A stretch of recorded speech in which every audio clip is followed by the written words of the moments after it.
Hello दोस्तों, नमस्कार। आज अपन बात कर रहे हैं माध्यमिक शिक्षा बोर्ड राजस्थान अजमेर परीक्षा 2021, जिसमें कि आपके पाठ्यक्रम का यानी सिलेबस का 40% भाग कम कर दिया गया है, हटा दिया गया है, उसके बारे में। तो स्वागत है आप सभी का सेवियर्स एजुकेशन यूट्यूब चैनल पर।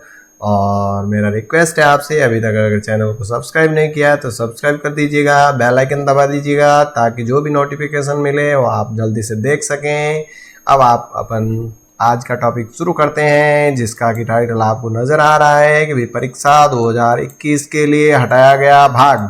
कौन कौन से भाग जो है वो हटाए गए हैं, इसके बारे में चर्चा करेंगे। तो विषय आपका है हिंदी साहित्य, कक्षा है 11 और विषय कोड 21। इससे पहले जो है हिंदी, अंग्रेजी और बहुत सारे विषयों के कुछ डाल चुका हूँ, कुछ अगले वीडियोस में डालूंगा। तो आप बने रहिए इस चैनल के साथ और अपनी तैयारी को जारी रखें।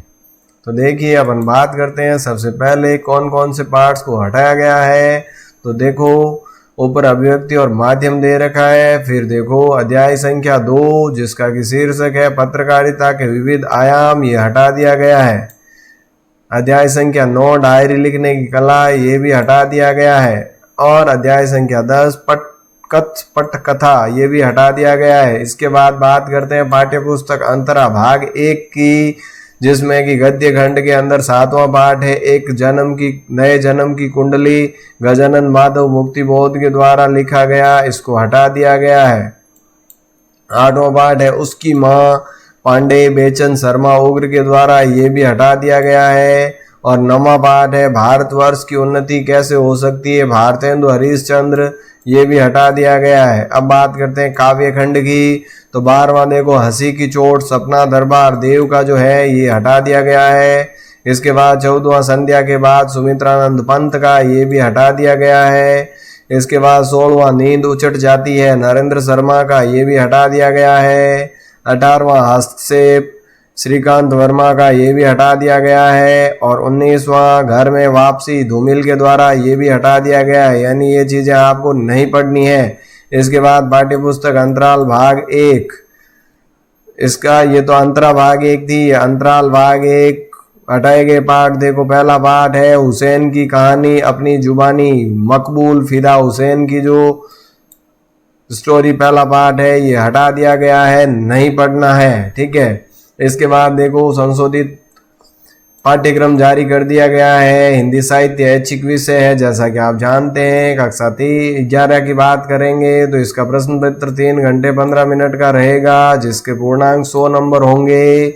और अब इसमें अधिगम क्षेत्र कौन कौन से आएंगे, किन किन से संबंधित प्रश्न पूछे जाएंगे। तो देखिए, अधिगम क्षेत्र में सबसे पहले अपठित यानी कि अपठित गद्यांश और पद्यांश आएंगे, काव्यांश आएंगे, जो कि 20 नंबर का होगा। इसके बाद रचनात्मक तथा व्यवहारिक लेखन आएगा, अभिव्यक्ति और माध्यम का, वो 28 नंबर का होगा। इसके बाद आपकी पाठ्य पुस्तक है अंतरा भाग 1, काव्य है 19 अंक, गद्य के है 19 अंक, ये 38 नंबर का। इसके बाद पूरक पुस्तक अंतराल भाग 1, ये है आपकी 14 नंबर की। अब देखो अपठित गद्यांश या काव्यांश में क्या चीजें आएगी। तो देखो अपठित गद्यांश, बोध गद्यांश पर आधारित बोध प्रश्न, रचनाकरण, शीर्षक आदि के 10 बहुविकल्पी या अति लघुरात्मक प्रश्न पूछे जाएंगे। 1 नंबर का 1 सवाल होगा, तो 10 सवाल तो हो गए आपके गद्यांश के। अब देखिए प्रश्न में क्या है कि अपठित काव्यांश यानी पद्यांश होगा, जिसकी 18 से 20 लाइनें होगी। इसमें जो है इसी प्रकार के 5 बहुविकल्पी या अति लघुरात्मक उत्तर होंगे 1-1 नंबर के, और 5 लघु उत्तरात्मक प्रश्न होंगे, छंद, अलंकार, रस, काव्य रीति, सौंदर्य आदि पर आधारित। तो इस प्रकार से 5, 5, 10 और 10, 20 अंकों का ये हो गया पहला, जो कि अपठित था। अब देखो दूसरा रचना और व्यवहारिक लेखन की बात करें तो ये आपके 28 अंक का है। अब इसमें क्या क्या आएगा, देखो अभिव्यक्ति और माध्यम के आधार पर सृजनात्मक लेखन से संबंधित प्रश्न, जिसमें पहला दी गई स्थिति या घटना के आधार पर दृश्य लेखन विकल्प सहित दीर्घ उत्तरीय प्रश्न है, ये 5 नंबर का है, ठीक है। दूसरा देखो औपचारिक पत्र या स्वस्वीकृत लेखन या रोजगार संबंधी आवेदन पत्र विकल्प सहित दीर्घ उत्तरीय प्रश्न है, ये भी जो है 5 नंबर का रहेगा। इसके बाद देखो व्यवहारिक लेखन में प्रतिवेदन, प्रेस विज्ञप्ति, परिपत्र, काव्य सूची, कार्य, व्रत से संबंधित विकल्प सहित होंगे। लघु उत्तरीय जो है 3 अंक के 2 प्रश्न बराबर 6 और 2 अंक के 1 प्रश्न बराबर 8 नंबर। इसके बाद देखो शब्दकोश परिचय से संबंधित बहुविकल्पीय प्रश्न होंगे। एक प्रश्न 1 नंबर का तो 6 प्रश्न होंगे 6 नंबर के। इसके बाद जनसंचार माध्यम और पत्रकारिता के विभिन्न आयामों पर लघु उत्तरीय प्रश्न 2 अंक होंगे 2 प्रश्न 4 नंबर के। अब बात करते हैं अंतरा भाग 1 की। तो काव्य भाग जो है उसमें काव्यांश की सप्रसंग व्याख्या विकल्प सहित यानी कि 2 में से 1 करना है। 6 अंक का है यानी सप्रसंग व्याख्या का प्रश्न। कविता का अगला देखो कविताओं की विषय वस्तु पर आधारित प्रश्न होंगे जिसमें कि विकल्प सहित हो सकते हैं या लघु उत्तरणीय प्रश्न हो सकते हैं। 5 अंक के प्रश्न होंगे 1 प्रश्न और 2 अंक के होंगे 1 यानी कि 5 तो 1-1 नंबर के सवाल होंगे और 2 नंबर का 1 सवाल, कुल 7। काव्य सौंदर्य पर आधारित विकल्प देखो विकल्प सहित होंगे जिसमें 2 अंक के 3 प्रश्न यानी कि 6 नंबर का होगा। इसके बाद गद्य भाग की बात करें तो ये गद्यांश सप्रसंग व्याख्या का 6 अंक का होगा यानी 6 सवाल पूछेंगे उसमें एक ही सवाल 6 नंबर का सप्रसंग व्याख्या करनी है। अगला देखो पाठों की विषय वस्तु पर आधारित लघु उत्तरीय प्रश्न 5 अंक जो है 5 प्रश्न पूछे जाएंगे 1-1 नंबर के। 1 प्रश्न पूछा जाएगा 2 नंबर का या 2 प्रश्न 2 नंबर के तो 5 और 4 9 नंबर का ये होगा। इसके बाद देखो किसी एक लेखक या कवि का साहित्यिक परिचय विकल्प सहित दीर्घ उत्तरणीय 4 नंबर का होगा। इसके बाद देख लो अंतराल भाग 1 इसके जो है कुल 14 अंक है। पाठों के विषय वस्तु पर आधारित विकल्प सहित लघु उत्तरीय प्रश्न जो है 5 अंक होंगे 2 प्रश्न 5-5 नंबर के और 2 प्रश्न जो 2-2 नंबर के 14 नंबर पूरे हो गए।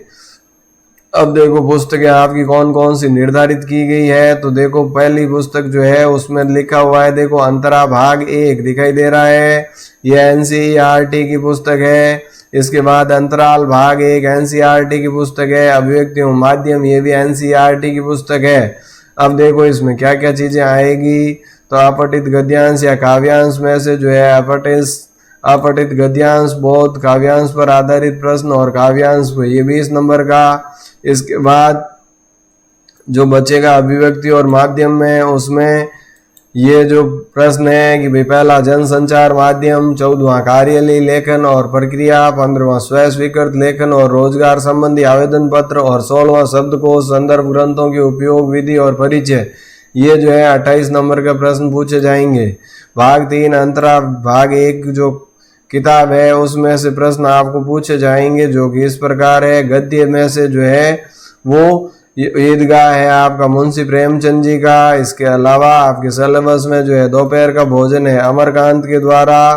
रस बेचने वाले हरिशंकर परसाई, गूंगे रांगे राघव की, ज्योतिबा फूले सुधा अरोड़ा की और खाना बदोश ओम प्रकाश वाल्मीकि की। इसके बाद काव्य खंड में जो है पाठ 10वें की सभी कविताएं कबीरदास जी की, पाठ 11वां सभी कविताएं सूरदास जी की, पाठ 13वां सभी कविताएं पद्माकर की और पाठ 15वां सभी कविताएं महादेवी वर्मा की और पाठ 17 सभी कविताएं नागार्जुन की। ये मिलाकर आएंगे 38 नंबर के।